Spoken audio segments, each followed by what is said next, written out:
కృష్ణారెడ్డి గారు, మేడం వరలక్ష్మి గారు, ఇప్పుడు కృష్ణారెడ్డి గారు చెప్పినట్లు చాలా అంశాలు ప్రస్తావించారు. కృష్ణారెడ్డి గారు 77 హామీలు వ్యవసాయ రంగానికి రైతాంగానికి సంబంధించి ఇచ్చారు. దాంట్లో 1-2 మినహా పెద్దగా జరిగిందేమీ లేదు అనేది కృష్ణారెడ్డి గారు చెప్పింది. మీ అభిప్రాయం ఏమిటి? 100% వాస్తవం అండి. తను చాలా విషయాలు చాలా చక్కగా చెప్పారు. ముఖ్యంగా రైతు రుణమాఫీ చూడండి. అసలు రైతులకు మరీ ఒక బహిరంగ సభలో ఉండి ఆ రోజు ఏం చెప్పారు రాహుల్ గాంధీ గారు, సారీ మన రేవంత్ రెడ్డి గారు, మీరు రైతు రుణాలు తీసుకోండి, తీసుకోలేని వాళ్ళు ఎవరన్నా ఉంటే ఇప్పుడే పరిగెత్తిపోయి రైతు రుణాలు తీసుకోండి బ్యాంకులో, మేము 100% మొత్తం 2 లక్షలు కంప్లీట్ గా రైతు రుణమాఫీ చేస్తున్నాము, మళ్ళీ తీసుకొని వాళ్ళు రేపు బాధపడే రోజు వస్తుంది, అందుకనైనా తీసుకోండి అని ఎంత గంటాపదంగా చెప్పిండంటే అంత గంటాపదంగా చెప్పిండు. చెప్పి ఏం చేసిండండి, అది ప్రతిపక్షంగా బీఆర్ఎస్ ఎంతో ఉద్యమం చేస్తే తప్ప, ఎంతో కొట్లాడితే తప్ప, రోజు దాని గురించి మాట్లాడితే తప్ప ఆ ఇష్యూని తీసుకోలేదు. తీసుకున్న తర్వాత కూడా కొద్ది కొద్దిగా చేస్తుంటే మొత్తం చేసేసినామని కూడా చాలా సందర్భాల్లో చాలా మీటింగ్లలో చెప్పడం జరిగింది.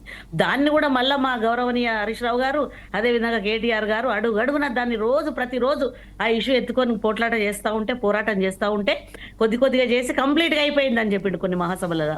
ఎక్కడైపోయింది అని రైతులే డైరెక్ట్ గా మాట్లాడుతున్నారు, రైతులు ఏడుస్తున్నారు రోడ్డు మీద పడి, రైతులు కూడా ఘోరంగా ప్రభుత్వాన్ని సీఎం గారిని ఘోరంగా విమర్శించడం తిట్టడం జరుగుతూ ఉంటే కూడా అయిపోయిందని ఇప్పుడు మన కృష్ణారెడ్డి గారు చెప్పినట్టు చివరికి, ఎందుకంటే లెక్కలు అన్ని ఉన్నాయి కదా, రైతులు మాట్లాడుతున్నారు, నాయకులు మాట్లాడుతున్నారు, ప్రతిపక్షాలు మాట్లాడుతున్నాయి, ప్రతి ఒక్కరు మాట్లాడుతున్నారు, దానికి సాక్ష్యం ఉంది. కాబట్టి ఇప్పుడు చివరిలో తప్పదు రామచంద్ర అన్నట్టుగా ఇప్పుడు మేము అంతమంది చేసినామని చెప్తున్నాడు.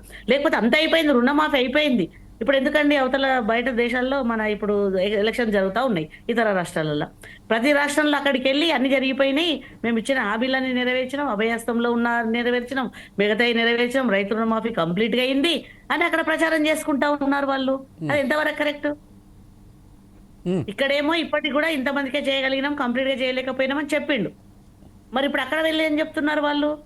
అంత రుణమాఫీ అయిపోయింది, మేము అన్ని బాగా చేసినాం, ఇక్కడ కూడా మమ్మల్ని గెలిపించుకోండి, మేము మళ్ళీ ఇక్కడ కూడా చేస్తాము అన్నట్టుగా చెప్తా ఉన్నారు వాళ్ళు. ఎంతవరకు కరెక్ట్ అది? మీరే ఆలోచించండి. అసలు వాళ్ళు చేసింది ఏంది? ఆ రుణమాఫీ కూడా అంత తక్కువ పర్సెంట్, సగం మంది కూడా కాలేదు ఆ రుణమాఫీ. మిగతా అసలు వాళ్ళు ఏం చేయలేదు కండి రైతులకు. ఇందా కృష్ణారెడ్డి గారు అన్ని చెప్పేసిండ్రు.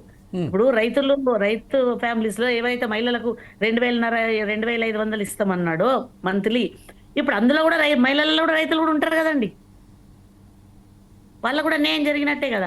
రైతు బంధు, ఇప్పుడు పేర్లు మార్చినా ఏం చేసినా కూడా ఇప్పుడు రైతు భరోసా ఎక్కడుందండి?